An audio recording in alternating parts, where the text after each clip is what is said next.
Oh, hello. I'm Ali Nan. As you know, I'm an assistant professor in English literature, co-editor of the Global Age magazine, and an essay mentor at Kips CSS Network. Today, you have caught me unawares reading a book, and I'm sure that you're also fond of reading. You must be fond of reading stories, and some of you must be fond of storytelling.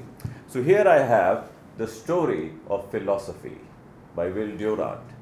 I'm aware that most of you would have read it.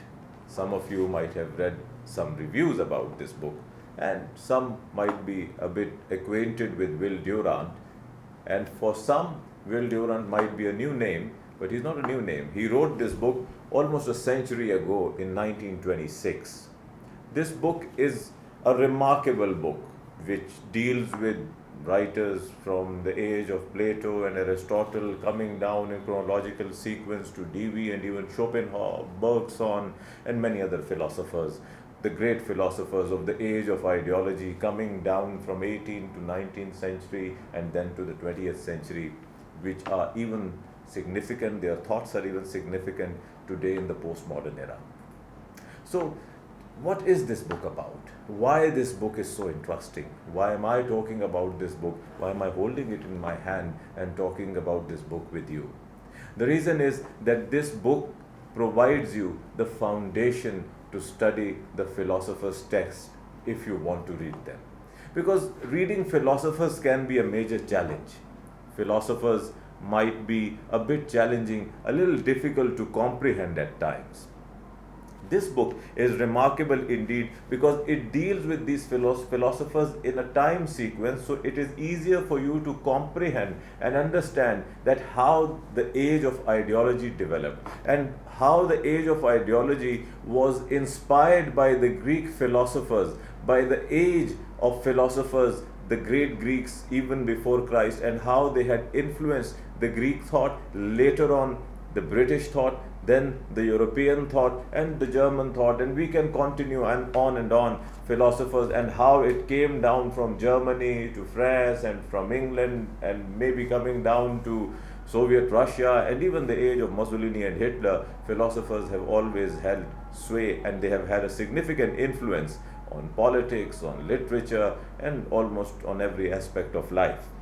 Well, when we read this book, the interesting feature about this book is when you'll open this book, you will find that every chapter begins with a dedication to the same philosopher.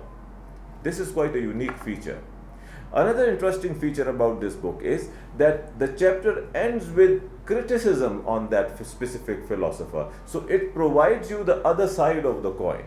You discover the other side, that how different sections of society, how different sections of intellectuals have approached different philosophers. Several philosophers have been criticized along with being appreciated. So you get both the angles, both the sides, and you come to know that what has been the approach toward philosophers from different sections of society and from different intellectuals as well. Another important feature is that the prose is extremely lucid. You will enjoy it. It is extremely communicative. It provides you the big picture. It tells you about the circumstances in which the ideas of those philosophers had developed. This book is the foundation to approach the text of philosophers, and most importantly, you will also find out that few writers have this ability that they can write for non-specialists. Even if you are a non-specialist, the story of philosophy will draw you into the world of philosophy. Once you are drawn into the world of philosophy, you start enjoying it, you rejoice it, and his wit will never cease to dazzle. That is more important. और फिर आपके लिए एक और बात, because I have often communicated with you in English, but थोड़ी सी उर्दू में बात करते हैं कि फ़लसफ़ा हर ज़ुबान में अच्छा लगता है, लेकिन फ़लसफ़ा हर ज़ुबान में मुश्किल भी लगता है. इंग्लिश हमारे लिए अंग्रेज़ी ज़ुबान एक चैलेंज भी होती है, लेकिन इस बुक को पढ़ते हुए आई एम नॉट सेइंग कि अंग्रेज़ी इसमें आसान है, but it is so communicative that you will also learn how to write communicative English so that others can understand as well. This book will then take you to another book by the same writer, Will Durant's The Pleasures of Philosophy. And as you are fond of reading, there are pleasures of reading as well. Pleasures of Philosophy is an attempt at a consistent philosophy of life. This is the subtitle of this book. और जब हम Pleasures of Philosophy की बात करते हैं, the Pleasures of Philosophy is divided into 9 sections.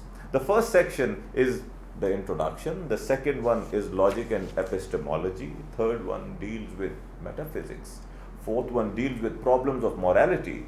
The fifth one deals with men and women in its own essence, most importantly aesthetics, which is the essence of life, I believe. And then we move to the philosophy of history. 7th section is about political philosophy, and the 8th section is more significant because it deals with religion, and 9th one is the envoy.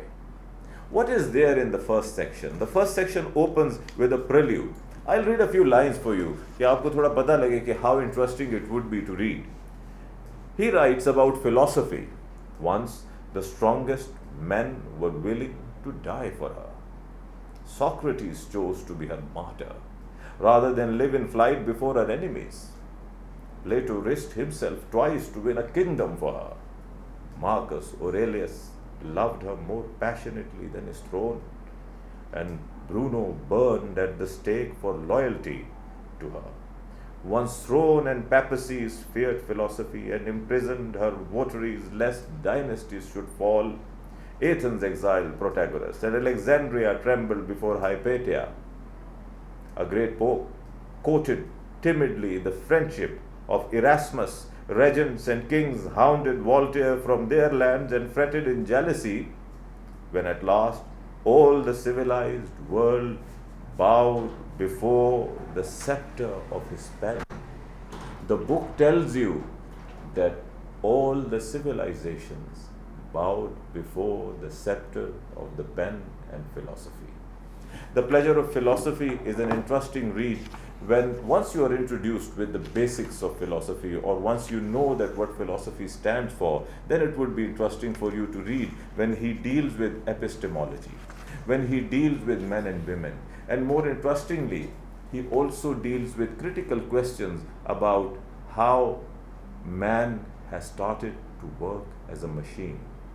He wrote it almost a century ago, but now when we are living in the 21st century, we are dealing with similar questions. We are also dealing with questions related to morality, politics, immorality, and most importantly, the idea of aesthetics, the sense of beauty, how we admire things and how beauty can affect our personality. There is also a discussion of biology as well, the impact of biology, the world of biology, the age of biology. So in a way, philosophy extends to natural sciences as well. He also discusses that how philosophy may be considered as one of the basics that can expand towards being a science in itself, although it stands apart and opposite and poles apart, I must say, to science. So I hope that you will try to find out these books. These are easily available. The Story of Philosophy, The Pleasures of Philosophy, and you must tell us about your story once you read these books, that what was your experience? Was it a pleasure to read? Was your story as impressive and effective as others have told us, or was it even better?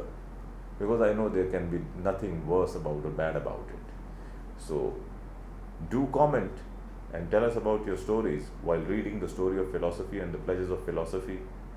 I hope you will be back again for another video with us, because I'll be coming back with another book review. Till then,